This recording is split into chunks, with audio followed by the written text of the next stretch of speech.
ابو حنیفه رحمه الله ته منسوب کړي. و چې امام ابو حنیفه رحمه الله دغه په زمانه کې هغه ته یو دهري سړي چیلنج ورکړو چې دوه مناظره کوو، ته خپل رب ماته ثابت کا او زه به درته څه وکړم، زه به وایم چې رب نشته دی او اله او معبود نشته دی، دا هر څه په خپله چلیږي. دوی دواړو ټایم وټاکلو، سبا له په دې ټایم باندې دواړه څه کوو، مناظره کوو. امام ابو حنیفه رحمه الله قصدن عمدن د خپل مقرره وخت نه لیټ شو، ګنټه 2 ګنټې دا څه شو، دا لیټ شو. خلک په انتظار دي چې یاره امام صاحب دا خو د وعدې پابند دی، هغه خپل مسلمانان هم خفه شو چې یاره دا خلک اوس په موږ اعتراض کوي چې هغې خپل د وعدې خلاف ورزي وکړه او دا خو زموږ بدنامي ده، او هغوی هم وایي چې یاره دا خو ځان ته وعده وایي چې زه به واده باندې څه کوم، د وعدې پابندي کوم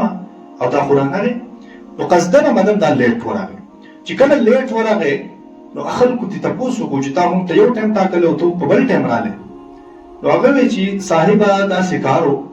چې زه چې کله راتلم نو زما او ستاسو ترمنځ یو سمندر دی، یو سیند و، په دې سیند کې زه پیدل نشم راتلی، خو ځان ته لږ ودرېدم، یو ونه وه، هغه ونه ټک ټک شوه، هغه چا وریبله په خپله وریبلې شوه او د هغې نه پاړونه جوړ شو، د هغې نه بیا کشتۍ جوړه شوه، هغه کشتۍ بیا په خپله راله په سمندر کې کېښودلی شو، زه پرې رالمه.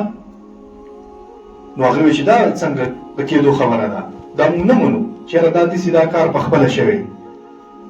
نو هغه وایي چې ښه ته دا معمولي کشتۍ بغیر د یو کار کوونکي او د یو صانع نه او د جوړونکي نه منې، نو ته دې دومره غټ کائناتو ته وګوره چې په دې کې دا انور په خپل ټایم راخیږي، په خپل ټایم دا څه کېږي، دا کوزیږي. نو دا دومره غټ نظام دا بغیر د یو صانع نه او بغیر د یو داسې هستۍ نه چې هغه دا نظام چلی، نو څنګه یو منم چې بغیر د چا نه دا نظام وچلیږي. نو دا د څه د الهام دا فتنې دا را رسېدلي دي. مولانا مودودي رحمه الله فرمایي وایي بزرګي او پیري دې ته نه وایي چې ته وایي چې یاره زه دومره ځله تسبیحات مې وویل او دومره ځله مې لمونځونه وکړل، او دې ته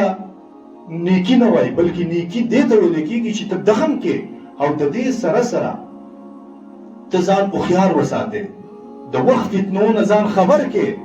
چې د وخت فتنې ته وپېژنې چې د دې نه ځان بچ کول پکار دي. د دې وجې نه حضرت حذیفه ابن یمان رضی الله تعالی عنه مبارک راضي دا فقیه الفتن دا وایي چې د نبي کریم صلی الله علیه وسلم نه به نور خلکو نور تپوسونه کوله، خو ما به څه کول، د فتنو په باره کې تپوسونه کول چې د الله رسوله په آخر کې به څنګه فتنې راځي، څه حالات به وي، څه حالات به وي. وایي د دې یېرې نه چې هسې نه چې په دغه فتنو کې زه واقع شم. نو دا فتنې دا ښودل پکار دي، دا زمونږ او ستاسو د دې علماو ذمه داري ده چې د مونږ او تاسو ته دا فتنې د هایلایټ کړي، دا مونږ او تاسو ته راوښیي، زمونږ او ستاسو نوجوانانو ته د دې تعلیم ورکړي، زمونږ او ستاسو دا بچي دا ځي دغه یونیورسټو کالجونو ته، په دغه ځای کې دغه خلک دا په بھرپور کوشش کوي او زمونږ او ستاسو بچي هغه څه کوي، هغه د الحاد شکار کېږي، هغه د آخرت نه هغوی انکار کوي، هغوی د جنت او جهنم او د فرشتو د اله او د معبود نه څه کوي، انکار کوي.